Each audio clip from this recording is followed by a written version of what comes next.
Talk That Talk TV, we back again. Welcome to Talk That Talk Media, where the vibe is live. DJ and Tika are hype, keeping dreams alive.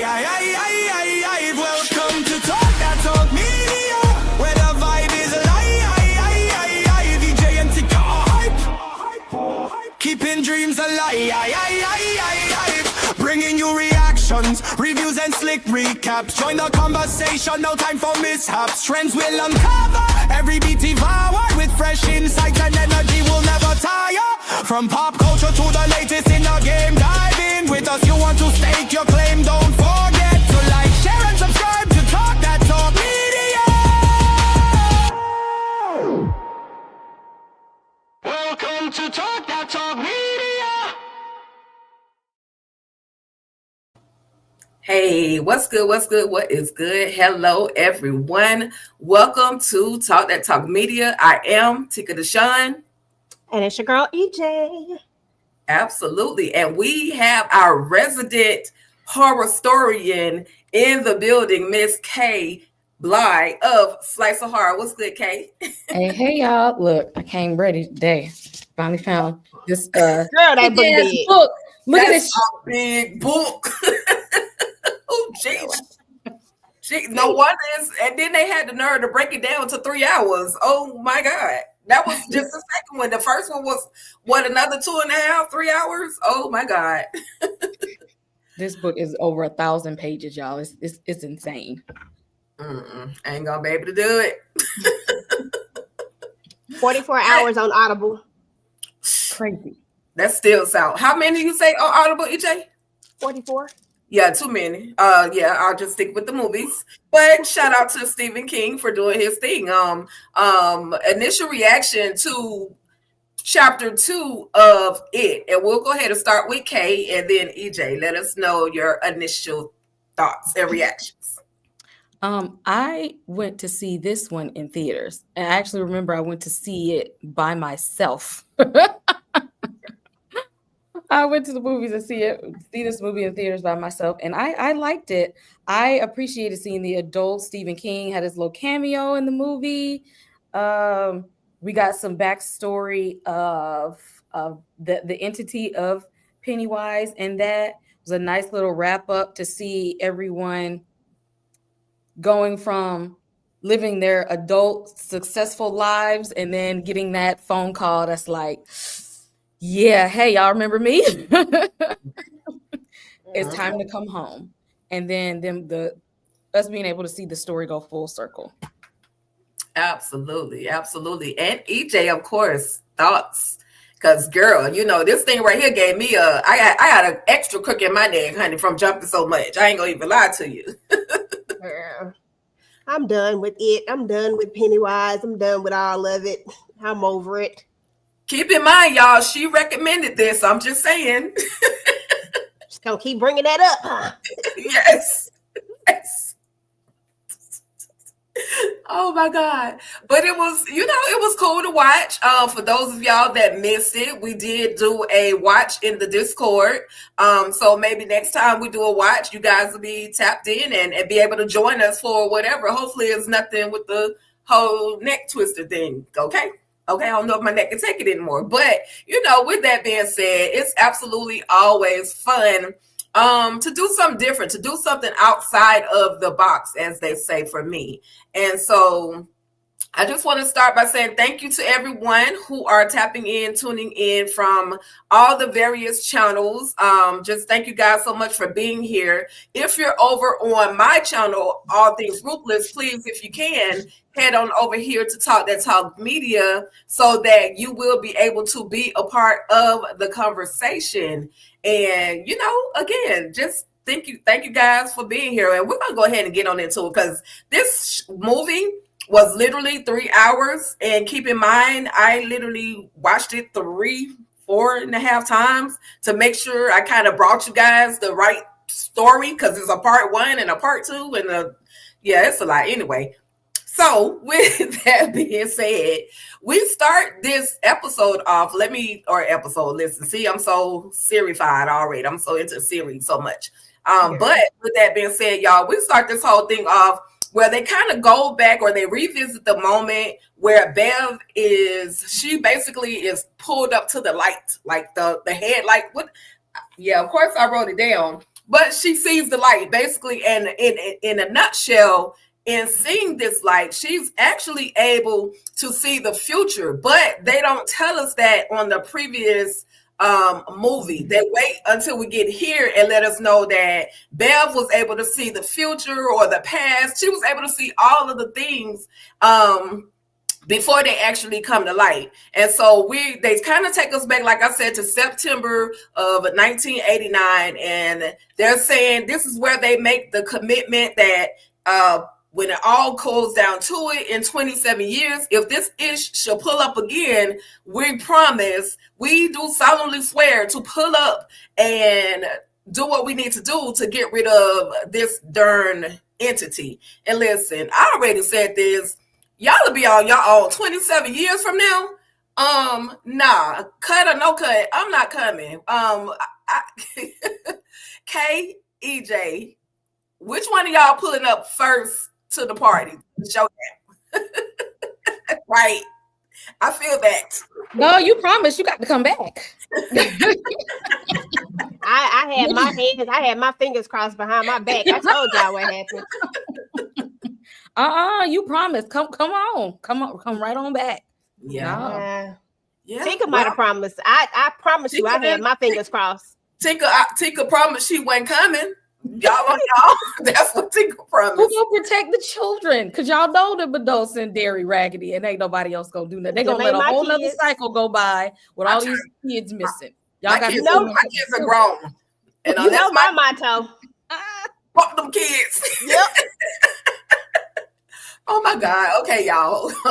I'm for real though. Because this was a lie. But with that being said, we move into 27 years later, and we see where there's this first incident of it reappearing. There's I'm gonna just go on and call it a hate crime, and then oh boy ends up getting tossed into the water, and he's saved partially by it. Only thing he's saved from being drowned, but other than that, he's not really saved because he ends up getting snatched up, and his boyfriend is like, he's not sure if he saw what he saw.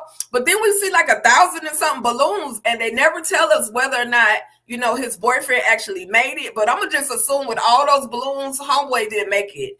And I hate it for him. But with that being said, we see where Mike Hanlon, the one who said he was leaving to go somewhere else, moving to Florida, this man has basically lived in Derry for 20 plus years, 27 plus years, to basically wait for this freaking entity. It was giving me Jeepers Creepers when he, that's what it was giving. Like, you literally stayed in this community where you lost your parents, you lost a lot of things, you almost lost your life. But any thoughts, y'all, on Mike Hanlon? And we can start with EJ. Any thoughts on Mike, staying around for the big show? Bump Mike. This is crazy. Mike should have went to Florida like everybody else went to go live their life. You gonna just sit around here and just wait. Sir, you ain't got no ties here, none whatsoever. So why are we even still here? That baffled the hell out of me. I said, so everybody else just left. Now we could say that this was, selfless of him and all that type of stuff, but it ain't. It's stupid. Period. Stupid. Right. Sorry, Mike. That's how I felt. Ma'am. Hmm?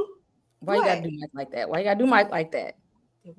Mike have a history with Derry. He got a history, and he said, all right, somebody got to stay in here and do what's necessary. He got a history. Okay. So somebody had to stay and do their research to figure out what's really going on and make sure that the losers keep their promise.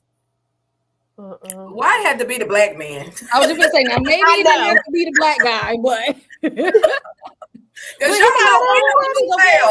like he had to be there because Leroy be out here protecting people and stuff like that. I guess he felt like this is in his bloodline. Like he come from a good lineage. Just like he got to do the right thing. Somebody got to do the right thing. I guess. Yeah, that was crazy. Yeah, he stayed.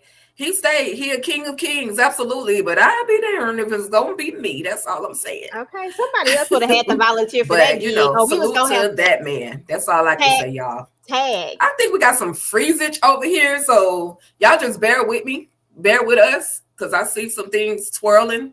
But we here. We're gonna keep going. Can y'all hear me? Can y'all ladies hear me? Okay, cool. All I saw was spin. You know how we do over here in StreamYard. But then we meet Bill. And Bill was the primary character. All of them are primary characters, but he was one of the main characters because he was the one whose brother, Georgie, poor Georgie, ends up getting unalived. Because he didn't want to go outside and play with him. Because that's how he's doing it. He's blaming himself for what happened to his brother. But his brother, Georgie, was one of his known victims of it. And in this new life that Bill has right now, Bill is a writer. So he's writing this book, but then he's also on set and he has a wife. And why his wife kind of looked like Bev, but I was like, okay, that's not Bev. But, he has this life, and all of a sudden, we're going to see in a moment, but all of a sudden, he's going to receive a phone call. But any particular thoughts on the life that Bill had made for himself? We can go EJK. The only thing I thought about was this should have been Mike. Mike should have been somewhere living his best life. Instead, we got Bill out here. Don't stutter no more. No, seriously, I thought about the dude that played in that movie it was like that weird movie where that's literally what I thought about when I saw that. Can't remember what it was, but he was crazy in it. And I was like, oh, this who they gonna get to play Bill? Oh, you talking about Split? Yeah, that show. Yeah.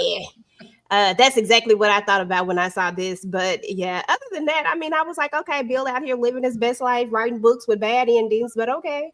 But what is to be expected? I mean, I probably would write bad endings too, because it's probably more realistic in his mind than what other people are thinking. Like, how people think stuff is supposed to end.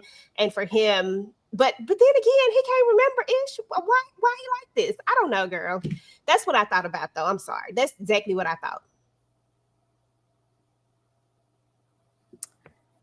I like James McAvoy. Okay. If I see a movie and he in it, I'm gonna watch it. I love James McAvoy. And he was, and I love to see that he became a writer, but you can see where where in each of them there's still a little piece of trauma that's suppressed. So although they was able to go and live a good life, none of them have children, and Bill is writing these books, but he doesn't know why he's writing all these sci-fi horror novels. Like the stories are just coming to him like the glow and the light. But he don't know he doesn't know why all of these stories are coming to him, but they are. Right. Because of that memory that everybody was happy and fine until Mike called them. They was living their life, but it's a piece of in every single one of them though, where the trauma is peeking through. And that's what happens with repressed trauma is even though you might not be conscious of it, it was coming out in them stories that he wasn't even thinking of, that he wasn't consciously aware he was processing the horrors of Pennywise, but he was writing some books and they was taking some jabs at Stephen King and the endings in there, a little bit, throwing some shots out. Absolutely. And of course, y'all, I liked seeing that he had actually started a life, though. I was glad he wasn't somewhere, down and depressed. He was working. He was, I mean, maybe that was his look as they came. He was getting it off of his chest, in other words. So for him to be that writer, for Bill to be that writer, especially, he literally had the most traumatic experience. So to see he came out with some sense of normalcy, but we're going to find out why everybody is kind of normal until they get that phone call, because we end up meeting Eddie, and Eddie damn near wrecked his car once he got the phone call. But we also see that Eddie is some type of inspector, which is he kind of they kind of hinted on him doing that as a child. Like, what are the codes and what are the regulations? Like, he was doing all those things, but he ended up marrying somebody who was literally just like his mama, who was abusive, who had him on medication that he really didn't need, but she was just as depressive. Like, she was worse. She was just as bad as his mama, y'all. I hate to say it. No, I don't. She was overbearing. She was doing the most as a wife, but that's who he married. He married someone who was literally just like his mother. Kay, any particular thoughts on Eddie Kasperick? Oh yes, I wish he would have left the hypochondriac life behind in Derry. But again, even though he's successful, got his nice suit on, and ended up finding someone who was just like his mom. And now they did It Chapter 2 a little bit different from the 1990s version, because when we talk about like some of the characters, they're when they went away, stories is a little bit different. But I just find it funny that even though he's doing well in life, he still got somebody that's kind of being overbearing. You know, and I bet you his mama like her. Because you know how she was like hating on Beverly. There's something that tells me that his mom likes this girl here. Some tells me she approves. Because she's just like her. Okay. But I want EJ to talk about Richie, because Richie had all the jokes. He had but he was just as scary. He's still wearing his same glasses, but we find out that Richie ends up becoming a comedian. Like, and it kind of suits him, because as a child, he was giving, he was clowning people, giving all the jokes and all of the things. So, it doesn't surprise me that this, this is what he became in life. But unfortunately, once again, we talking about a phone call that happens. And all you gotta listen, don't call me from Derry, Maryland. Don't call me, or Maine. Don't call me from Maine at all. 201 was it 207 area code? Don't even do it, because I'm getting sick instantly. And that's literally what happens to him. But again, to see he have a small amount of normalcy in his life, I was surprised. What you think about Richie, EJ? Girl, a hot mess. But this didn't surprise me that he became a comedian. It didn't surprise me that this is his life, because I mean, this is how he deals with everything. But again, each one of them still has this. It's funny, because apparently they don't really remember like growing up here and all these things. But when they see this number and this main thing, they get triggered by it.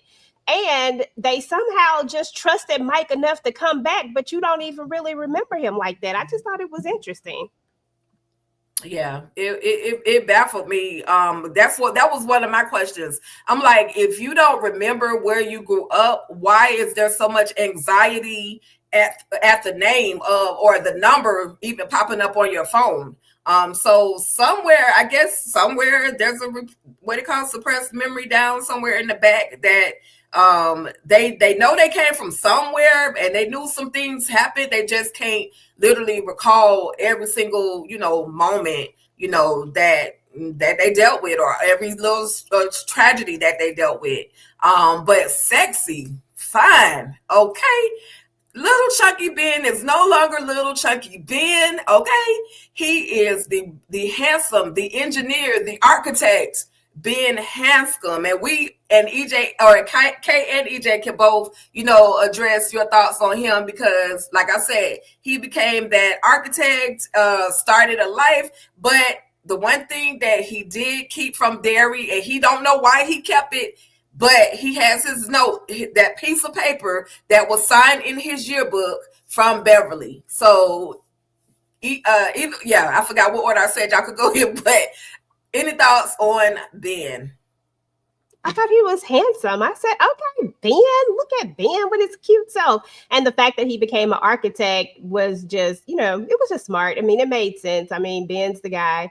And the fact that he still had that note, I thought that was so cute, because we know that Ben loved him some dog on Beverly. He wrote her that doggone poem, and I'm still mad at her. Like, how you gonna not know who wrote the poem? Like, I would have been on a mission trying to find out Ember, like using all them words. You know what I'm saying? Like, come on. But I love this. I just love the fact that he turned into like he just blossomed. He just came from a caterpillar to a butterfly. It's just beautiful. Absolutely. Oh yeah, Ben said he finna get out of here and glow up, and did, because he said, "What? The next time I see Bev, that's gonna be it right there. She ain't gonna see this little chubby kid no more. She when she see me this time, she gonna know what's up. She ain't Right. you ain't gonna be not this. He got him a good job, got some good checks coming in. He said he been taking care of himself, still listening to New Kids on the Block. You know, when ain't nobody paying attention. Got that note. He said that's okay. Whenever I run into her again, it's gonna be on. It's what it is. And I'm glad that he didn't kind of sit in that and like take a dive downhill. He said, I'm gonna use what happened. I'm gonna just make good with myself. He had another raggedy mama that I'm glad they didn't have to go in with her because she seemed like an enabler. Hopefully he left her ass in Derry. Yeah, that part. But and also, yeah, again, they're gonna show us like as the movie progresses some of the things that we didn't realize, like him building that whole man cave or the loser's cave. Like he did that on his own. He saw it already kind of put together, and he just made it to where there was a post. So they had their own little clubhouse, and that's what he was telling this group of people, like there should be more room in this particular building that you guys are actually creating. There should be it should be a clubhouse. And again, that memory is somewhere in his mind, and all he could think of is that letter is what's actually keeping him connected to Derry. He just right now don't know why it's connecting him, but I was happy to see him. That's all. With that, we end up seeing Stanley, y'all. And unfortunately, Stanley gets shocked. Like he receives that phone call. Matter of fact, Stanley was literally living his best life, planning to go on a vacation with his wife, up there putting puzzle pieces together. No sign of depression, no sign of sadness, nowhere. And he gets this phone call and he's like, are you sure? Are you sure the others are going to show up? Like he was not excited at all about this phone call, y'all. And then unfortunately, he ends up doing the inevitable. And Kay, what were your thoughts on Stanley? Oh my God, poor Stanley. He's scared. Y'all remember he was the skeptic out of the group. Right. All of the losers had an experience with Pennywise. And then remember, he was the last one to see it. He was the one trying to rationalize it. It's not what y'all think it is. It's got to be another explanation. And he was the one that was the most terrified of this because his brain wasn't processing the true nature of something supernatural happening because it hit him last. Because think about it, if somebody comes and like they're telling you these things like right now, a lot of people are like, yeah, I'm sure it's something else. Y'all are just making up stuff. Like in his mind, his brain did not have room for paranormal activity. Right. And so when it hit him, he didn't process it well at all. And then when they do the flashbacks and things, we see a little bit more of like how terrified Stanley really was of Pennywise. He was terrified. Right. And remember, as children, they didn't have anybody to talk to. They had none of the adults were there for them. Nobody was protecting them. They had nobody but each other, the losers. Right. And that's it. That's a lot to put on a child. That's a lot to tell a child. There is a murderous clown that will haunt you to the ends of the earth, and there's nothing that you can do about it. That it's inevitable. It's going to get you, and your parents aren't going to protect you from it.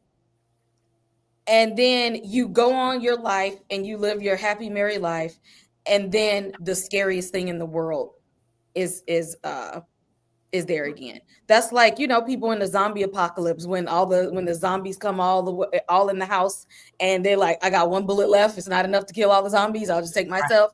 You know what I'm saying? Like they have the fear is so there. That is just like, I can't face Pennywise again.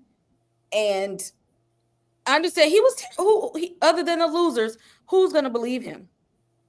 Who's going to believe him? You're right. Or who's even going to help? Who's going to help him? Nobody, baby. Yeah. Oh, Stanley. Oh, Stan the man. But you know what confused me though? Like I was like, so when they got this phone call, because when they got there, they all acted like they had no clue of why they were being called there and what the pact was. But Stanley immediately was frozen with fear, and it's like he knew, and I just didn't understand it. Like I've been trying to piece together why some people, why they thought they were coming there for one reason, like because they acted like they were surprised, and then why Stan went to this level of fear. Like I noticed that all of them like had a moment, but not like Stan. Like it was like Stan knew and remembered, but I thought all of them had forgot. Is it possible that he kept his fear still remained with him, even though like all those years, like because he was literally afraid and he was also skeptic, like Kay said. But is it possible, Kay, that he literally kept that fear with him and just didn't say, like you said, who's he gonna tell? And just didn't really say anything about it?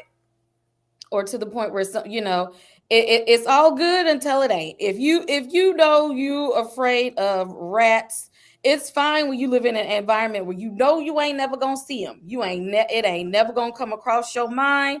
It is the possibility is never there until somebody invites you somewhere where you know they're gonna be at. Right. So you think he remembered it? I think in that moment it came to him quicker than the others, because he was his fear was more than the others. Remember, Stanley was only brave because of them. And remember, Stanley got attacked. Remember in chapter 1, Pennywise had him in the shape of like that person from the pit. Pennywise literally had its whole mouth on top of Stan's head. Yeah, he was literally being attacked. Stanley's bravery only came at a convenience to where he was with everybody else. Because if nobody was around, he would have been gone in that second, because Pennywise literally had him. He had him. Yeah. So he wasn't true. He didn't have any bravery at all, because out of all of them, he was the one that actually would have got the most. Yeah, I can see that. I can see that. And then the way that it plays so many games with them anyway, I could see him like having the full memory of what it was, because, you know, if Pennywise is really able to do what I'm believing it's able to do, then yeah, I would allow him to remember it too. Like if that's like how this works, because I don't know how this works. But if somehow, some way, if I were going to let anybody recall a repressed memory at this moment, it would be him, because I know he would be the weakest link and he would just do what he would do it. Like I get it. Okay, I get it. I didn't get it. Would you go to a haunted house with your friends, or would you go to one? Would you walk through it by yourself? Yeah, you know, I ain't going no damn. I'm not going with y'all. Say we are not doing that. The thing is, Stan didn't want to do either. Anyway, he only was in there because of them. He was only in there because of them, and he's the one that ended up getting attacked. They didn't get attacked by Pennywise in the way that he did. It literally had his mouth over his face. That's true. That's horrific to experience. That he was literally in the process of being eaten. Yeah, that sucks. Yep. Damn, Stan. But yeah, we that's great explanation too. And it's a great question and a great explanation as to why Stan had more fear, or he was more aware than what the others were. So we finally get to see Molly Ringwald. I know that's not Molly Ringwald, but she's giving me Molly Ringwald, Breakfast Club. I love it. But we see Bev, and she again is another one that literally married someone just like her father. You know, abusive, all of the things, mean-hearted, possessive. You're not going anywhere. But she also has this dream, and it's almost as if when Stan is doing what he's doing, and that his blood literally drops on the floor, it's almost as if it dropped on her face. And I don't know if she was having some type of vision or if her husband had just literally did something to her to make her have bad dreams. But she was seeing, she was seeing a lot of the things that had taken place, and that was stuck in her memory. But she was another one, and you can see the little cut in her hand that shows, hey, you made this mark for a reason. And then just like everybody else, she gets the call in the middle of the night and she's ready to bounce. She's one of the ones that's like, okay, I know I'm going there for something, not quite sure, but I know there's a reason why I'm going there. Of course, her husband, just like her father, tries to stop her from doing what it is that she needs to do, gets physical with her, and she has to lay his behind out too. And I was like, yes, girl, get him. So EJ and then Kay, thoughts on Bev? Yeah, Bev was the only one who saw them lights. So, it is what it is. I guess that's the reason why she's seeing all the things. But I thought it was interesting seeing her as an adult and then seeing her have the same type of partner, and the way that they flipped it on us, because he seemed like he was going to be cool. Because I remember when we were looking at it, I was like, oh, I like him. And then right in the next few seconds, I was like, oh, hell no, I don't like him, because dude just flipped in 1 second. And it doesn't shock me that someone who's gone through the type of abuse that Bev has found, that she would find someone who would be similar. I don't know what they call it, but sometimes people just find the same types of trauma. So I was just happy she fought back. That's what I cared about. I was like, okay, go ahead and fight back. And I love that. I love that she fought back. I love that she was willing to go straight there. Again, another one, didn't hesitate, just gotta go. It's the middle of the night, I gotta go. Like, Mike calls, I gotta go. Don't nobody even really remember Mike. Mike who? Oh, yep. Here Mike I come, Mike though. Like, nobody knows, but okay, I'm coming. But yeah, I thought this was interesting, and I thought it was important for them to show the type of people that each one of them had become based off of the things that they had went through when they were young. Right.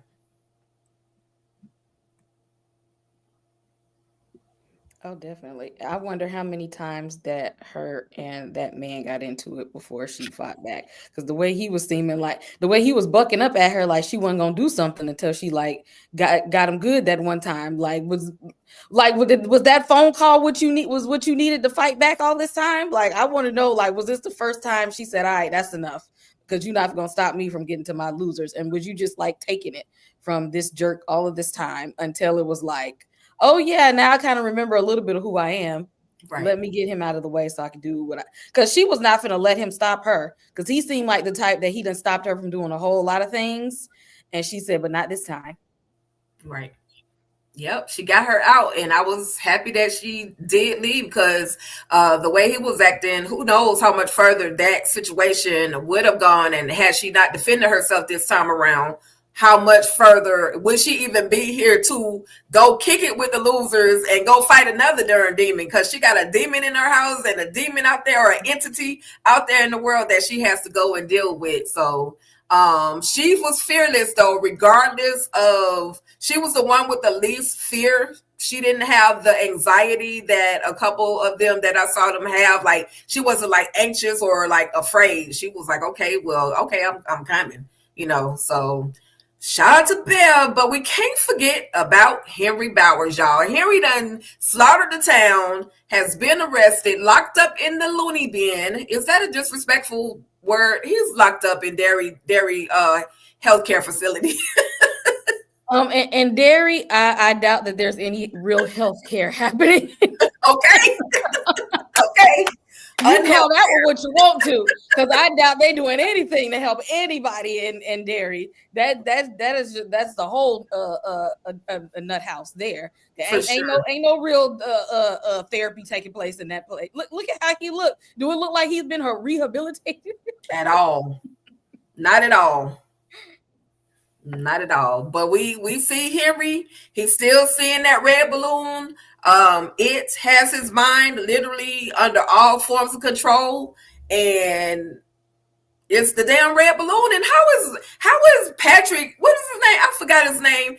Anyway, we're gonna get to that. But I'm like, how the hell you get somebody driving that's dead? But anyway, we'll get there. That was funny. I laughed at that part. But he sees the entity and then he turns up and he pulls this red balloon. I didn't give y'all the image of what's behind that red balloon because it shocked me when it came out. But any more thoughts on Henry Bowers? At this show, Pennywise wasn't finished with him yet. He kept him alive for that. Right. That's crazy too. That's crazy. He could have finished him off as a child if he wanted to. Right. He very well could have, but he kept him alive and in that facility for when he needed him again. Yep. Yeah, that's crazy. I was just so shocked that he didn't slaughter the whole facility. I said, they just running amok up in this facility right here. What is really going on? Exactly. I don't think it's, like Kay said, I don't think it's no rehabilitation going on in this place. All these people looking cuckoo for Cocoa Puffs. I said, wait a minute. People just, yeah, you see why little Lily would be afraid to go up in there? Now I see why she didn't want to snitch him. She said, listen, I ain't trying to go back up in here. Listen, I don't mean for your daddy to get locked up, girl, but I ain't trying to go up in here. Go back there. I can't go Listen, back. I gave little Lily a hard time too. Well, I think I cussed her out almost. Pretty much. And but yeah, so and then this is crazy because how you dead and you bring in this man a knife? Like what? Like what are we doing here? What is going on? Stephen King, sir, I am so confused. Anybody else in the chat was confused by the unalived individual, the unalived friend who tried to burn it and end up getting himself burned, how he was able to actually pass over an actual real knife. I know it was TV and I know it was a movie, but any thoughts in the chat, y'all just let us know, okay? At least let Tika know because Tika is so confused.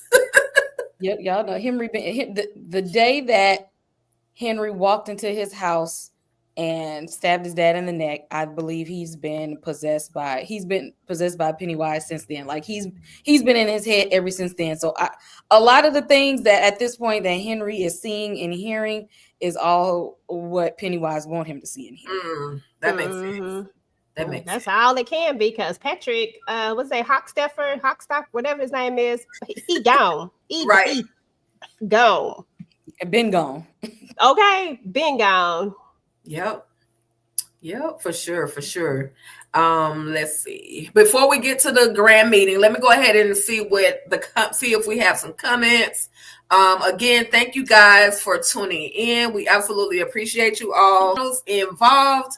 You have Talk That Top Media up here. You got Cape Live Slice of Horror, EJ TV Junkie Reviews, as well as All Things Ruthless. And what's your channel on over there on Facebook, Kay? The Fifth Wall, my media company, Fifth Wall Studios, y'all. It's streaming. I finally figured out how to get in Facebook. Hey, that's about 2 years. Hey, you worked it out. It took like 30 minutes to get in there, but I'm back in. I'm back in under Fifth Wall, my media company. So gotcha. Y'all, the good bit of people that already follow me on Facebook. I'm streaming over there now. Finally. So guys, yeah, I should have known the V was fifth. What was I thinking? Acting like I don't know Roman numerals. Okay, what's up, Lemon Kush Pepper? Thank you for coming through. Shout out to Demetria Richburg. Thank you for coming through. CT, thank you for being here. Do as Lemon Kush Pepper says: like, comment, subscribe, share to all the ladies' channels, please and thank you. Okay. And let's see, EJ said Mike said he was going to be Captain Save Him. He definitely was Captain Save Him, EJ. He was definitely that. And I'm like, bruh, come on now. We can't save everybody. What's up, Super Mario Can? I ain't going to even read all them other numbers, but thank you for coming through. What's up, West Coast Barbara? Hello, thank you for being here. Super Mario has a comment. Here's my theory. For it's the prequel, also known as Welcome to Derry. Okay, here it is. Okay, I believe episode 5 might show the shocking secret how Pennywise became Pennywise. Well, I'll let Kay answer this, but in my opinion, if you kind of watch this particular movie, it kind of gives a piece of a backstory to how Pennywise became Pennywise, not just the enemy. Never mind. Kay, do you have an answer for that? A statement? Because I might be way off. I'm not the resident. Muted. You unmuted. I ain't even see that because the mouse was over there. Yes, they've already been giving us little Easter eggs of how he's becoming Pennywise, and so there's a lot more stories that there's a lot more to the story that's there from when the General Francis was a child. There's a lot more. There's some characters that we done seen that they ain't had a name yet. That's gonna be there. So I'm not sure if they're gonna wrap it all in episode 5, but it's all of the pieces to the puzzle are already there. It's just about putting it together for everybody to like, oh, okay, now everything makes sense. But they've already given us all the pieces. Right. Because I'm gonna say it when we get to that slide. But yes, okay, absolutely. I got you. Thank you all for engaging. We absolutely appreciate it. And we are at the meeting. So everybody has finally decided, everybody except one unfortunately has decided that they're gonna go to the dinner. And now they're trying to kind of remember. They're slowly but surely getting their memory back. So I guess as soon as they stepped into that area code and into this whole restaurant, things started coming back to them. They were making it make sense. But then they get this little note that says, damn it, what's the name? Something, what was it? Eddie? Was it Eddie? Wait a minute. I'm sorry, y'all. I had it in my brain. I had it together. But he couldn't cut it. Stanley couldn't cut it. I guess Stanley could not. Guess Stanley could not cut it. Yeah. Guess Stanley could not cut it. And they're like, what the hell that's supposed to mean? Because at this point, they don't even know that Stanley has, taken himself out of the game. Okay. And so the next thing you know, we got these little baby. Listen, I would never eat another shrimp ever again. I don't know what the heck that baby head was. And then you got an eyeball crawling across the table. It's almost as if they're hallucinating, but they really see what they see. But everybody else in the restaurant just thinks they're whole panicking, freaking out. EJ, talk to me about the shenanigans in this whole restaurant. That moment was crazy. And the fact that they were slowly but surely getting some of their memory of Derry back. Girl, I'm so overseeing these little baby things. Like, this look like that little thing that we saw over there on It Welcome to Derry. And I didn't appreciate it. The little wings, all the stuff. Every time I see something like this, all I think about is little Susie, because she didn't deserve that. I'm sorry. Po Susie. Po doggone Susie. So, there's that. Y'all know we on episode 3, so we got to get to episode 4 so we can see all these revelations that y'all are talking about, because we don't know. We still on episode 3, so when we get to episode 4, apparently there's going to be a bunch of revelations. Tikadooshi. Okay. So we got to, once we get there, we'll be able to speak.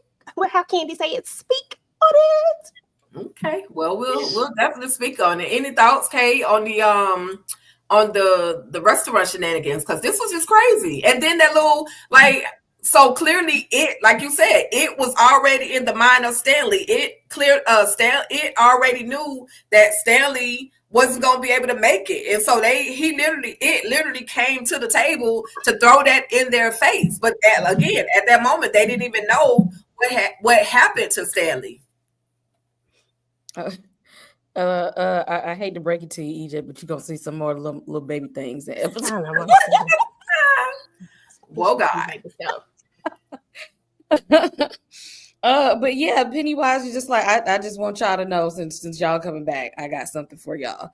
In the 1990s movie, there was a scene where I think it was with Bill, and he was outside the window, and he had dug graves for everybody, and one of them, was like already covered up, and it had the other graves empty. Like, Pennywise was standing outside, like, I got something for all of y'all.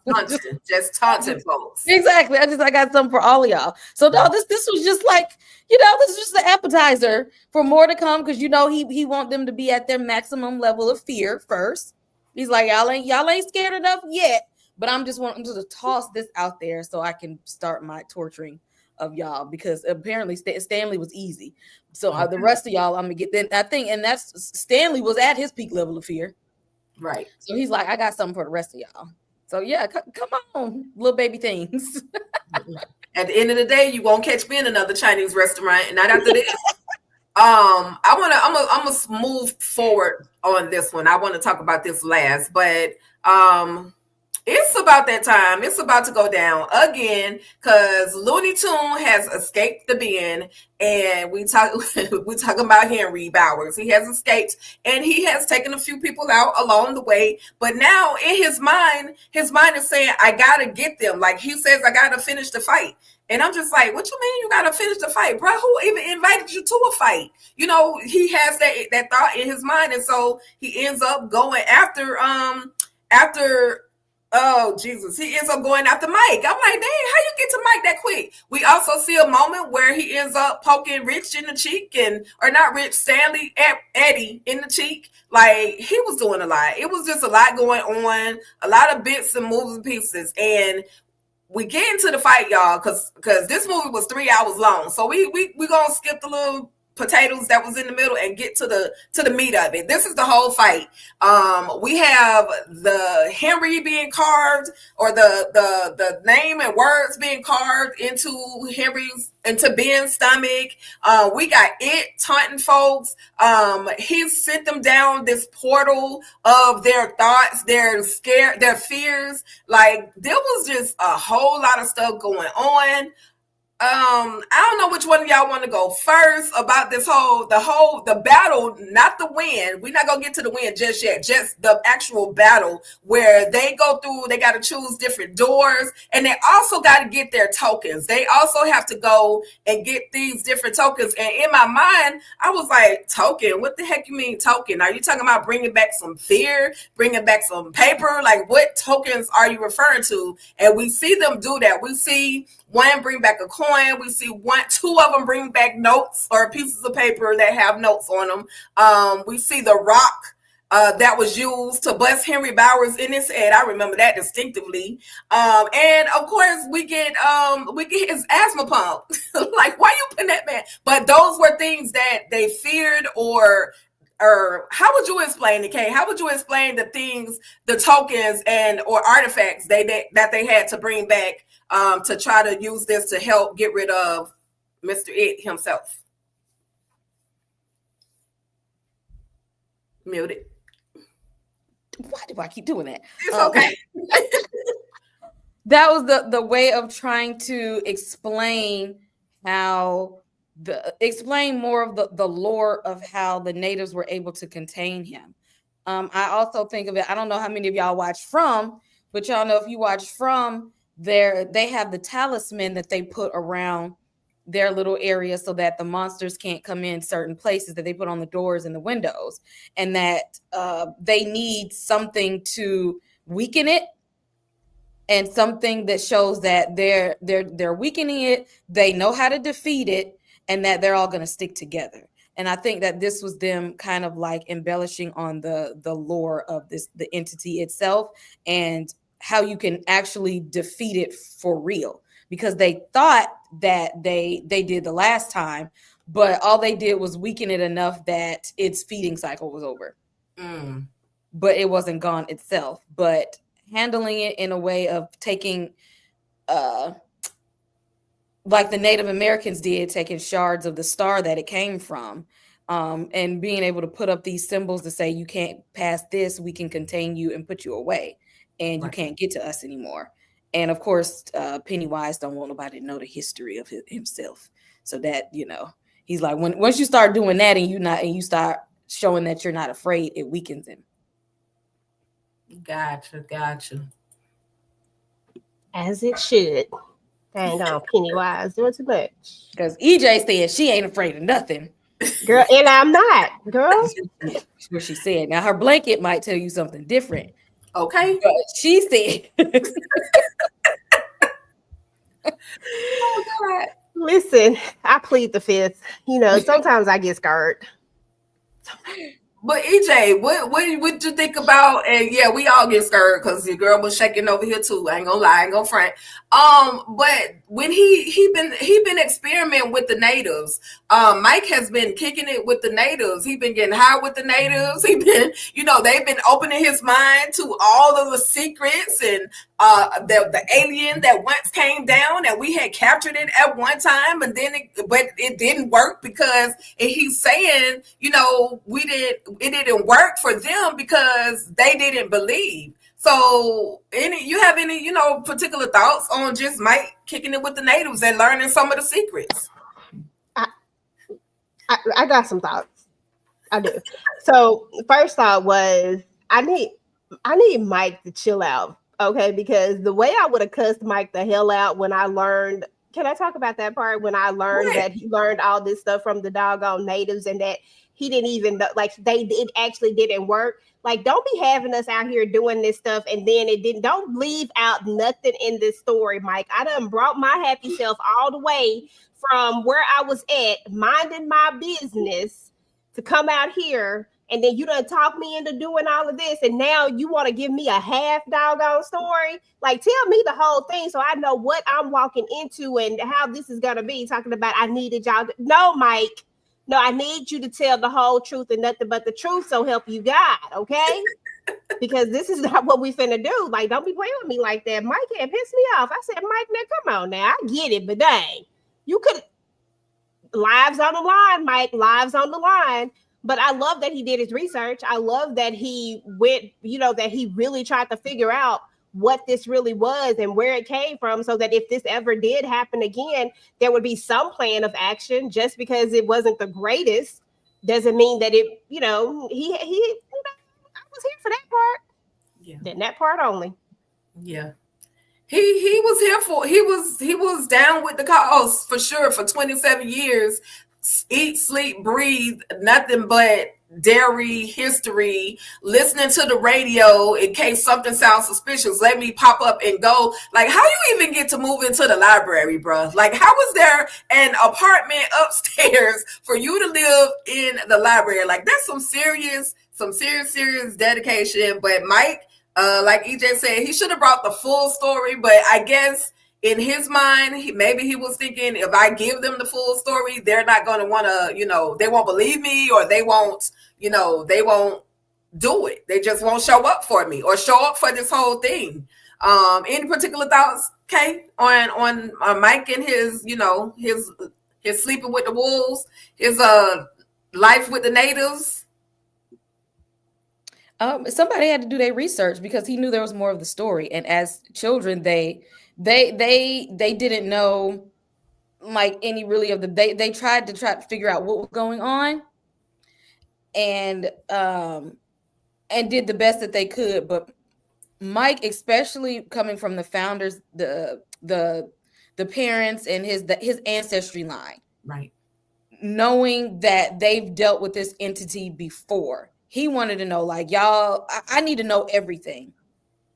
I need to know what my dad knew. I need to know what my granddad knew. I need to know how we got to this place. How do we get here? What is this? Because they didn't know all of this information, and again, they did the best that they could to get rid of it for that amount of time. But as Mike started to see this was a repeated thing. So just because you get rid of it, they thought one time, is something that keeps coming back. It's just like, how do we stop it from keep coming back if we don't even know what it is and where it came from? So somebody had to go do their research. Yeah. Yeah. And it had to be the black man. I mean, and it had to be Mike. So he did that. I'm not, I ain't mad. Save everybody. Okay, Mr. Old Spice, Mr. Sampson from Cross. Let's not play with it. Okay, he did his thing. But shout out to him. But yeah, that baffled me because again, 27 years worth of research, eat, sleep, and breathe. So at the end, we're gonna talk about it. We're almost there of what happens once they do what they're gonna do. And as like I said, it was literally placing them in their moments of their fear. He plays Bev in like a bathroom with the blood. I'm like, come on, Carrie, with the scene. But he placed her in there where she was taunted, and it's almost like reflecting on that time she had her cycle in chapter, was it the first book or the first It? Like it was just a lot, and her daddy was banging on the door, like all these evil, mean bullies, and all the things were going on with her. And then we had Mike, and he told Mike, what did he say about his abs? What was the point of you got all them abs? What, I can't remember what it told Mike as Mike was being smothered and suffocated down into the dirt. Anybody remember what it said to Mike? I liked his abs, by the way, but yeah. I don't remember exactly what he said, but I do like the fact that it got a sense of humor, because it really do. Yeah. And it also messed with, as always, it messed with Bill. It messed with his mind about how, you left your brother, and it made him feel guilty. And, there was that was, listen, he had to beat him one way or another. He tried to defeat him, but, then Bill is like, it was all my fault. It was all my fault that, that you drowned, or that you got snatched up, I should say, by it. Like this, he was talking to his brother, but then he ends up having to take it and take him under. He had to give him a little baptizing. Okay. Why does it legs look like spider legs? I'm just like, what is going on here? I think it's the alien entity factor, and I'm gonna just leave it at that. But you got a clown face and a big alien body, so I'm gonna put 2 and 2 together, and we're gonna hope that that's what it is. Well, that's what it looked like in the 1990s movie, like when the losers got older and they went to the cave to defeat it. They didn't find Pennywise, they found this giant ass spider. Wow. Now they didn't go full on giant spider like they did in the 90s movie, but I think that's kind of like paying homage to the creature, because that was in my first impression of it is that Pennywise was just a conduit for this damn giant ass spider. That was like the real thing that was down there in the cave. So they didn't want us to believe like that's its only form, right? But the losers in the 90s, like that was like its final form. Gotcha. Okay. All right. Yep, and exactly why I'm not going to watch it 1990, because I'm good on that. I don't like spiders. No, you gotta watch the old version. You gotta watch it. I'm gonna let Tika watch it, and she'll tell me about it.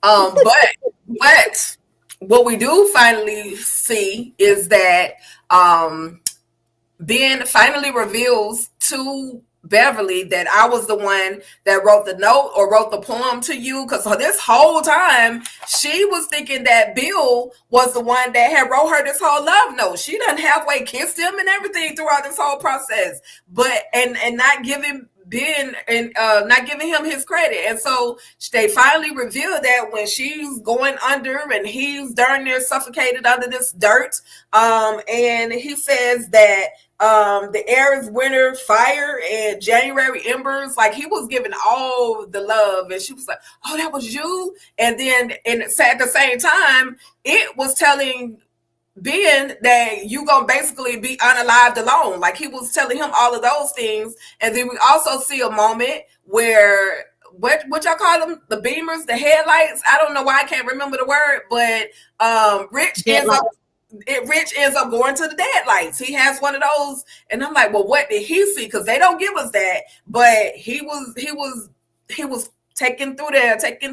So any particular thoughts on these moments right here, y'all? and last but not least, also we get Rich, and Rich gets poked trying to save, I mean not Rich, but Ed. I don't know why they don't look alike. Eddie ends up getting poked by one of the claws or legs of it, trying to save his friend. Any thoughts, y'all? And he get taken out to the king. Take me to the king. I don't know. Like Paul Eddie, like I really didn't have that in the play. I just thought everybody would make it, like wishfully thinking. Like I get it, but I was like, maybe Stan was enough. Like maybe Stan was enough, and maybe everybody else is just gonna make it. Especially after he got poked and he didn't die right then. Like they gave us like a little bit of hope, and I was like, oh, okay, he gonna make it. I mean, this man that got stabbed in the face made it. I was like, come on now, he gonna make it. And then he just don't even make it. And I'm just like, well, damn. Now, we'll never know. We'll never know if he really loved that woman that he over there married to. We'll never know. Okay. Only EJ. Yeah, we'll never know. We'll never know. It might not the way that because we ain't gonna skip over Richie and Eddie. Okay. We ain't gonna skip over that friendship and Pennywise saying, I'm gonna tell you a secret. Oh, yeah. That's at the end. I got you. Okay, we ain't gonna skip over that. But yeah, he everybody ain't gonna make it to the end sometimes. Actually, we need a few deaths for the plot. I need a few people to head, to go. Sorry it had to be, good old Eddie, but yeah, somebody had to go. Somebody had to go. Pennywise was ready. He wasn't ready for the losers last time, but he was ready for them this time. Right. And not only was Eddie one of its victims, we also had 2 children that were victims. And I wanted to get back to these particular individuals, because if you can remember, the little girl was she was a part of the story in the very beginning. And I'm trying to figure out, like, what was her connection? Why did she have to get snatched up by it? Maybe Kate or EJ can explain that reasoning for me. But we do know that the little boy who ends up getting snatched up by it, he actually lived in Bill's home. So any thoughts and any reasoning from your perspective, Kay, as to why the little girl was taken out? Because I didn't see the connection. And if anybody's watching, if y'all know, y'all can drop your thoughts in the chat as well. She was collateral damage for his feeding cycle to help him get stronger. And plus, she was a perfect victim. Her parents were not paying attention to her, and all she wanted was a friend. Is that not what we saw? It was almost a recreation of what happened with Georgie. No, my family's not paying me attention right now, but I want somebody to play with. I want somebody to talk to. It was the same little thing with that little girl. And it's sad because he picks the children who are like the cutest, sweetest, most vulnerable people that nobody is even paying attention to, that they are complicit in allowing this to happen. Because why are you not watching your child in this environment? Why are you letting them go off by themselves at this young age, right, where anything and everything could happen to them? And he knows that the adults in this town are like that. And it was just like, okay, since we kicked the last cycle off with Georgie, let's do something. Let's go and kick it off again with another little innocent, unsuspecting child. Gotcha. This was diabolical. They didn't have to do this. This was worse than any other deaths in the thing. Oh, yeah, but that little boy's death was terrifying. That was wrong. Do you see the way that man came? Like, just like Pennywise was wrong for that. Like, the way the little girl thought she was about to get rid of her little mark. Like, she thought she was like, okay, I'm gonna trust you. And I was like, girl, like, follow your first mind, like stranger danger. And I was just like, oh, okay. Like, and it's just so crazy because I do feel like they do this thing where they make you like these kids. Because I keep telling y'all, I swear I will never let go of Susie. Susie is forever embedded in my mind. I don't care about them other kids, but Susie, listen, just didn't have to do it. Susie wasn't bothering nobody, okay? I know she ain't got nothing to do with this one right here, but damn it, Susie stays on my mind. And this kind of reminded me of that. Like, I said, it is a little girl. She done won a little teddy bear earlier when the dude gave her the teddy. I said, oh, they wanted us to like be like, oh, she's so cute. Like, they wanted us to really, really like this little girl. And just at this moment when he just bite her face off, you just like, wow, Pennywise was just wrong for that. Yeah. And that was a perfectly bad behind kid.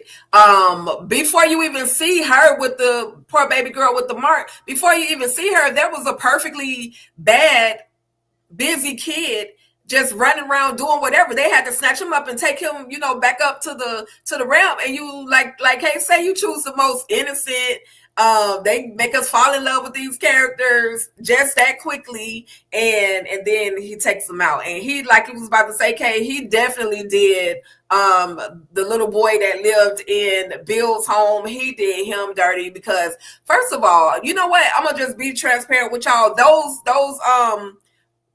places, those rooms, the House of Mirrors. I never ever as a child. I went in it one time and never went back in there because I'm like, I'm lost for real. Like they had to come there and get me. Like that's how lost I was. So I was just my anxiety for this little boy was literally moving around in me while he's trying to figure out how to get out this freaking house. And then you got this darn clown on the opposite side just ready to pounce on him. I thought that was crazy. And poor Bill had to witness the whole thing and couldn't do nothing. It's like he thought another child almost passing on his watch. Right. Exactly. Yeah. I didn't care nothing about Bill. I'm sorry. I was just real focused on how they done bit that baby face off. Like, I mean, how they just bit, not the face, how he just swallowed him whole. I said, and this little baby just cute, and you up here getting mad at Bill talking about why you following me, little boy. Listen, dang. Yeah. Why you ain't feel bad for Bill? He had to witness it. He had to watch Pennywise eat a whole child in front of him. Right. But did he die? Ken? And then it was just a matter of him imagining what actually happened when his brother got snatched up. You know what I mean? I felt for Bill. He'll be all right. He'll be all right. Bill does take responsibility because just like I said, Bill reminds me of Butcher on The Boys, where Butcher don't care about really nobody's feelings. He just want everybody to gather with him. Like, I ain't saying not everybody because he likes Huey, but he wants, if I say let's go do something, I need y'all to come on because it's about what I need. It's about what I want to do, So that's what Bill was giving as a child, and he acknowledges that. Excuse me, hold on. Okay. Oh, good. Okay, drink that water, girl. Go ahead. Okay, do that thing. Listen, they done choke Tick out. You see that? You muted, boo boo. Oh, I said that's Pennywise coming after Tick. Okay, yeah. Pennywise said you need to get this story right. You need to get it accurate. Okay, nope. Pennywise coming after my ass, but at the end of the day, I had the empathy. That's all I had the empathy for, and that's why he reminds me of Butcher. My point. Right. But at the end of the day, y'all, talk about winning the fight. Yeah, I just, sometimes I get in your throat. I'm good. But okay. They end up finally winning the fight. They had to crush his heart. Kay, talk to us about that moment where it all went down. Although we lost some people along the way. We lost some.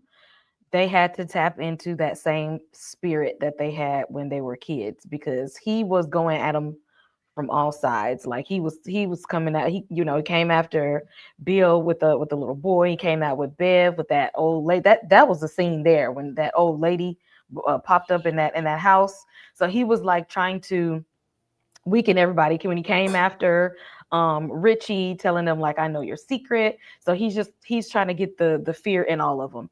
And it was like in this moment where it's just like, y'all, we have to remember what we are, who we are, or we have to remember the things that Mike told us to defeat him. Like we're separately, he's going to get us. Separately, he got it. The fear comes in when we're not together. The fear comes in where he's playing on the things that he got us with in our childhood. We're not kids anymore. We're grown. We survived him one time, and we can survive him again. And they had to remember that part, because as soon as they stepped foot in Derry, immediately their minds went back to childhood trauma. It's almost as if like they regressed and forgot that they were these successful adults, who live these pretty good lives. They came back to Derry, and the fear came, the trauma came, the anxiety came, and Pennywise was like, cool, that's where I needed you to be. And they kind of had to have a come to Jesus moment where it's just like, all right, y'all, we're gonna have to remember who we are, and let's take them down once and for all this time. And I like that something happened with at the end of this movie that did not happen in the previous cycles. At the end of this movie, that house that's over his cave collapsed to kind of show us that they might actually have done something differently than all of that anybody who tried to defeat him in the previous cycles have before.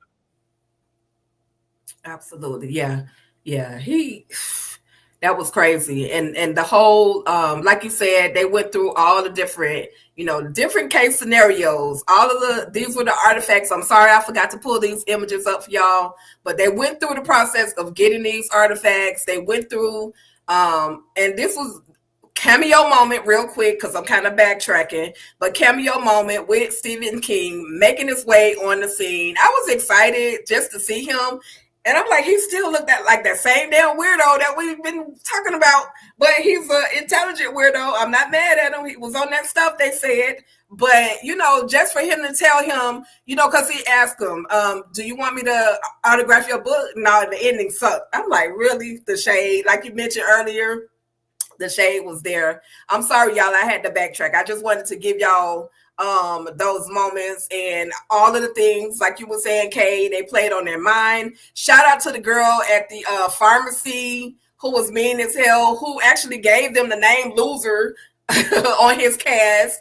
And yeah, and then we talk about the Rich and the Eddie situation. Now, he started writing the R plus but we never see that. But when we do get to the end, y'all, because they end up, as she said, they end up defeating it for the last time. They literally crush his little soul, and I'm hoping there's no return for it. You see his little face kind of moving around and like he's dissolving back to this little bunch of nothing. And after they defeat him, they make their way over to their final jump, y'all, into this whole lake, creek, pit, whatever you want to call it. They go there to wash off, basically, because how are we going to explain all of the nastiness that we just experienced, and who's going to actually believe us? So, any particular thoughts on the last moments? And oh yeah, I'm sorry. This is what we needed to talk about. Okay, I do apologize, y'all. Okay, so Eddie writes a love letter basically to his friends, saying, I'm sorry I couldn't be there for you guys, in a nutshell, but live your life, be who you are. And we see where this man, he finished the E, like Rich plus Eddie. So any particular thoughts? Do you think there was any potential, even though Eddie had a wife, do you think there would have been a potential relationship had he not gone to the world? To the upper room. I personally don't think so, but I don't know. I mean, it was cute. Y'all seen Brokeback Mountain? Oh, I refused to look at the Brokeback Mountain. I didn't look at it. I didn't want to know. Nicking and creeping, huh? Okay, that would have been some nicking and creeping. Oh, wow. Oh, so they did that in the book? I mean, I'm just saying though. Say you was like just saying, he had a wife was gonna be possible. I'm just saying. Gotcha. People have made a way. Stranger things have happened. True. So that was one of the ending moments after they finally go back to their normal lives. I got a question. Oh yeah, go ahead, EJ. So that was Eddie who wrote that letter? Yes. Girl, I thought that was Stan who wrote that letter. I thought he had wrote Stanley. Wait. It was Stanley. Stanley was the one that died, right? Yeah. Girl, so you see me, I'm like, he did. You know what? I got it confused. But okay, girl, I was tripping. You get no. I said, dang. Stanley wrote the letter, but that made him feel free to go off and basically be himself. Like before, basically he was, I think Kay mentioned this a while ago about him being closeted, like not really letting anybody know, like not really out, you know what I mean? But yeah, Anyway, that just threw me off too. I don't know why I put the E. Who the hell is Eddie? But he in love with Eddie, or is he in love with Stanley? Like, because he No, went no, to no, no. what threw me off is because he went to Stanley's when he was going to the bar mitzvah. That's what threw me off. Okay, because I was talking about the letter. The E is clearly Eddie on the little thingy, but I was talking about the letter. I thought the letter was from Stanley, and he wrote one to everybody, letting them know why he took himself. You know. Yeah, the letter was from Stanley, right here. Okay. Yeah. Okay, that's okay. Yeah. Because I'll be watching with my eyes closed, and then I'll be opening, and then I'll be closed. So I missed some stuff. So I was like, dang, I might have missed it. But real quick before we wrap this thing up, because we got another lie to get to. I just want to read read D Movie Man's comments. Not the Beamers. I'm still so salty they didn't show its true appearance, especially after they basically hinted at it in the origin falling to Earth sequence. Being roasted to death is wild. I don't know. Hey, interpretation. Well, they say, like in the books, like the true form of the entity and its true form, which is the dead life, is like more than what people can kind of like tolerate. Mm-hmm. And so it's like he can't do all of his deviousness once his true form is like revealed. Like that is what, like, that's like, I need you, I'm saving, like, that's the main course. I gotta build y'all up to seeing me in my true form, because apparently, like, it's too powerful that it. And then, like, in the 1990s movie, they show us, they have a scene where Bill's wife actually sees the dead lights, and it causes her to lose her mind, and she becomes catatonic. Oh, damn. I mean, yeah, like, and that's why I remember in part one, when, even though Bev wasn't afraid of him, she saw them dead lights, and immediately she was out of there. Yeah. So he's like, no, I got to save y'all. Like, that's it. Like, I'm giving y'all appetizers. Y'all can get these dead lights as the main course, because y'all can't just be out here. I need y'all to wait on that. This is the finale. Okay, I got you. Unless it's for a higher purpose now. And in the 1990s movie, he showed Bill's wife the dead lights just to instill more fear in Bill first. Okay, cool. That's why we have the expert here. Okay. Because we ain't know. And last comment, not so fun fact, my mom, sister, and I ended up making our way through the end of a mirror maze, only to find out we had gone right back to the beginning. The struggle was real. Oh, I feel you. You'll never catch me in another one. Ever. Any of y'all ever been in the mirror maze and struggled to get out, or even just went in one and actually successfully made it out? I know EJ. Ask that question, okay? You know my answer. You ain't even got to ask me. I don't remember getting lost in the House of Mirrors, but I've been in them before. I like it looks fun. You get the ones that like warp like your image and stuff like that. It'd be fun. Yeah, they have museums for that now. You don't have to go through all these mazes and things, so you can just go to the museum. So I'll do it at the museum. Sometimes you got to go back to the classics, No, I'm good. I appreciate the thoughts, but I'm good.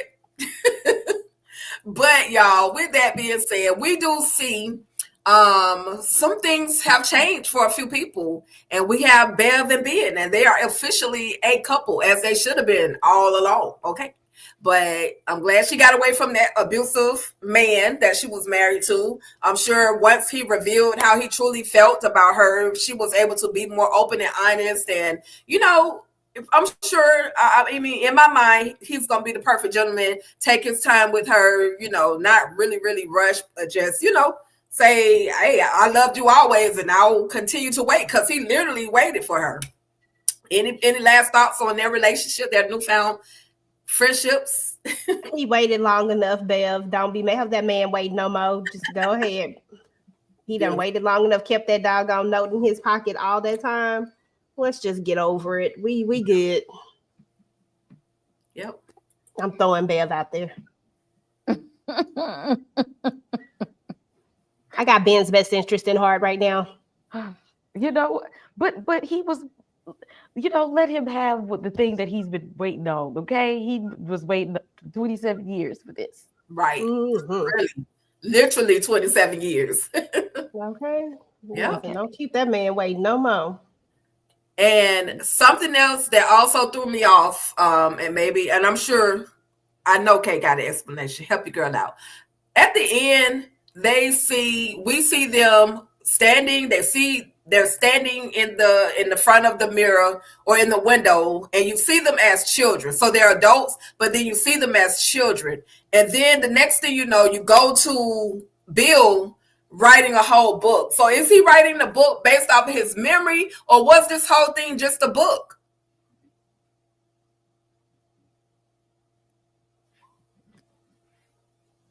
Well, he takes his memories and tries to put them in a book.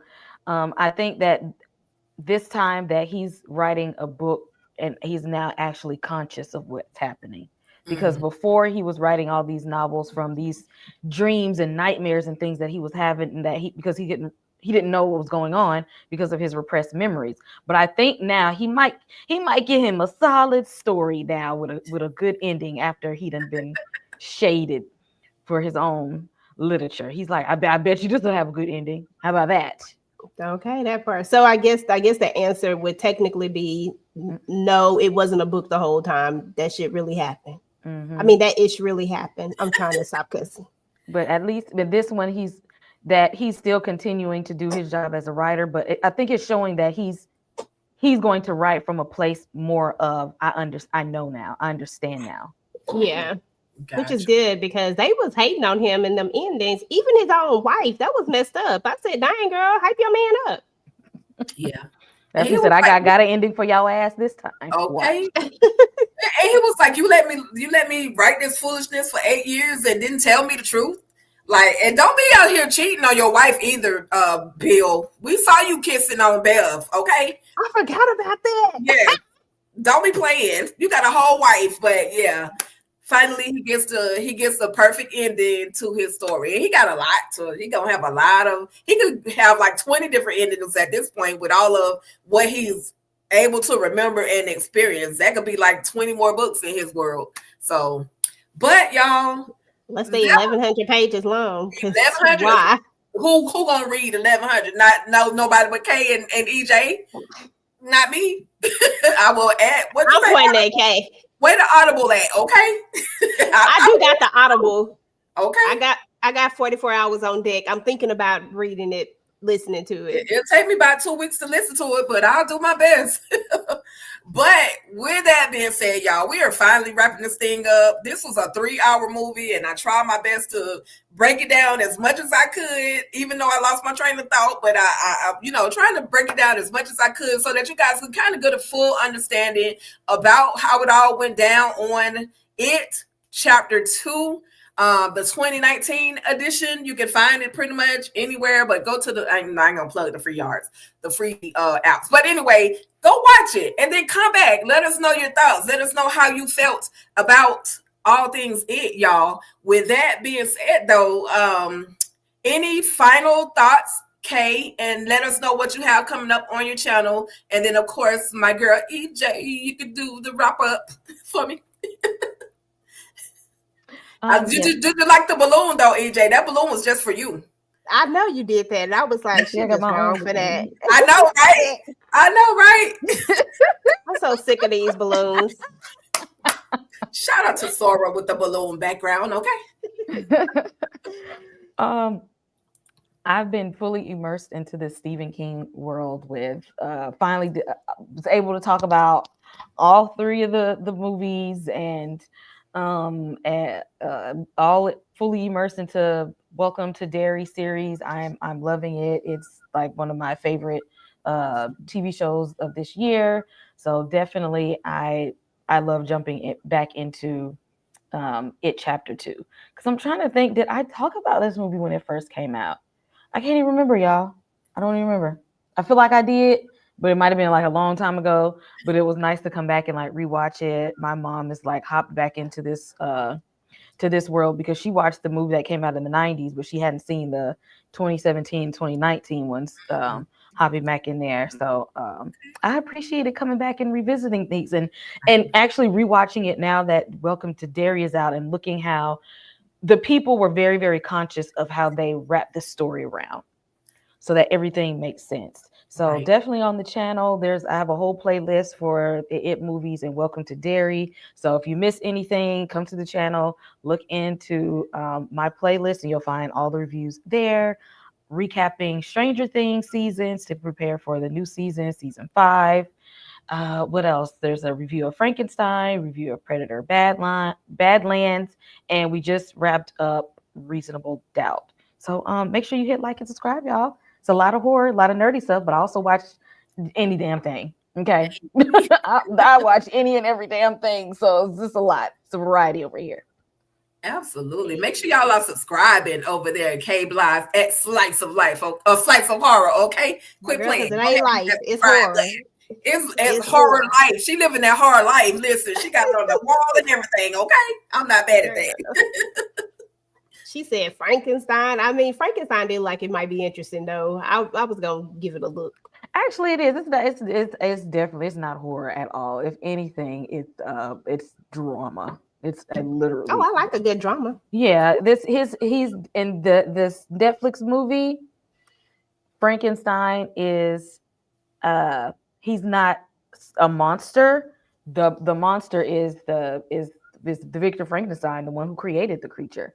He's not like terrifying at all. If anything, he's just like this innocent like creation of a person. So it's actually a really sweet movie. Nice. Okay, well then I might have to check that out because I'm gonna need something, to help me with all the scariness that we've been dabbling into. Okay, because it is not for the weak. Okay, and they ain't playing over there in them dairy streets. Not at all. Okay, not at all. So yeah, listen, first and foremost, thank you, Kay, for coming and walking us through all of this horror stuff because we don't know. So we definitely appreciate that. And like Tika said, please make sure that everybody you go over and subscribe to Kay as well. Make sure that you over there in all them horror streets and all the other stuff because she has a ton of stuff over there. She always talking about a lot of things, so definitely check her out. And then as far as TV Junkie is concerned, we just did the family business. So if you want to see the panel, you can go and check out the panel. I have my solo review as well. We just finished Reasonable Doubt. Poe Ozzy, may he rest in peace. Definitely go check that out. And then we also just did Power Book 4 Force over here on TDT. So check that out. Hopefully Kay will be joining us officially for Power Book 4 Force. So we'll be doing that on Fridays, y'all. So please come and hang out with us for Power Book 4 Force. And then we talked about Married at First Sight, I think yesterday. So we are finishing that one up. And then we just have one more episode to be done with these couples. And then we done with them. So definitely check that out if you're into Married at First Sight. And then right after this, we'll be talking about Talamasca. This was a really good episode, so can't wait to talk about that. And then on Wednesday, we'll be talking about Friends and Lovers. So if you have not checked that out, that's on Lifetime right now with Naturi Naughton. I can't think of his name. Issa Rae, crazy boyfriend. He got help though. He ended up going to therapy and stuff. Nathan? Pretty eyes. Yeah, Nathan. Yeah. That was my dude right there. So definitely check that out. It's really good. They got Rodrigo in it too. You can't never listen. Rodrigo over there in them streets. Oh, wait, this is the show from the Eric Jerome Dickey. Where this streaming at? Yeah, this on Lifetime.